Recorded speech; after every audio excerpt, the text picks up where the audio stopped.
Hello friends, welcome HeloTo Samayal. இன்னைக்கு நம்ம கிறிஸ்பியான ஸ்நாக்ஸ் தான் பார்க்க போறோம். அது என்னன்னா மூங் தால் போண்டா. எப்படி செய்யறதுன்னு இந்த வீடியோ ஃபுல்லா பாருங்க. ஒரு கப் பாசிப்பருப்பு அரை மணி நேரம் தண்ணியில் நல்லா ஊற வச்சு அதுக்கப்புறமா வாஷ் பண்ணி அரை கிளாஸ் தண்ணியை சேர்த்து நல்லா ஃபைன் பேஸ்ட்டாக அரைச்சிக்கோங்க. இந்த மாதிரி தின்னா கரெக்டாக இருக்கணும். இப்போது 2 டேபிள் ஸ்பூன் அரிசி மாவும் சேர்த்திக்கோங்க. அப்புறம் இஞ்சியை சின்ன சின்னதாக கட் பண்ணி அதையும் ஆட் பண்ணிக்கோங்க.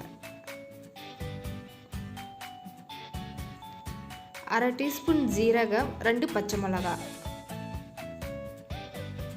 வெங்காயம் சின்னதாக கட் பண்ணி சேர்த்திக்கோங்க. கூடவே கொஞ்சம் கொத்தமல்லி தலையும் சேர்த்திக்கோங்க. இப்போது தேவையான அளவு உப்பையும் சேர்த்திக்கோங்க. இது நல்லா மிக்ஸ் பண்ணுங்க, தண்ணி சேர்க்க தேவையில்லை. கடைசியாக கொஞ்சம் சோடாப்பூயும் ஆட் பண்ணிக்கோங்க. சோடாப்பூ ஆட் பண்ணுறதுனால கொஞ்சம் கிறிஸ்பியாக நல்லாயிருக்கும். இப்போது நம்ம போண்டா மாவு ரெடி ஆகிடுச்சு.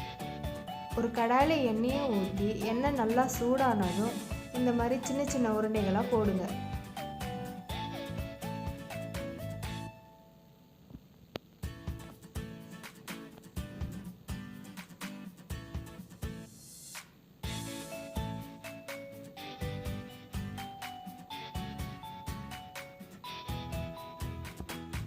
போண்டாவை கோல்டன் கலர் வர வரைக்கும் பொரிச்சு எடுங்க.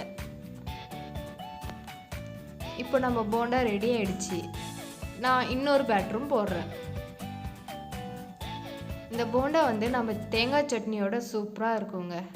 குழந்தைங்களுக்கு ரொம்ப பிடிக்கும். மேலே நல்லா கிறிஸ்பியாகவும் உள்ள ரொம்ப சாஃப்டாகவும் இந்த போண்டா இருக்கும். இந்த போண்டா பெரியவங்களும் நல்லா விரும்பி சாப்பிடுவாங்க. இப்போது நம்ம கிறிஸ்பியான மூங் தால் போண்டா ரெடி ஆயிடுச்சு. இந்த ரெசிபி நீங்கள் ட்ரை பண்ணி பார்த்துட்டு எப்படி வந்ததுன்னு சொல்லி என்னோடய இமெயில் ஐடிக்கு ஃபோட்டோவை அனுப்புங்க. என்னோடய இமெயில் ஐடி helloto.com@gmail.com. இந்த வீடியோ பிடிச்சிருந்தா லைக் பண்ணுங்க, உங்கள் ஃப்ரெண்ட்ஸ் கூட ஷேர் பண்ணுங்க.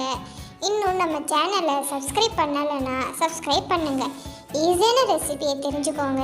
நம் பாரம்பரிய சமையலை போற்றுவோம். நன்றி. மறக்காமல் சப்ஸ்கிரைப் பண்ணிட்டு போங்க.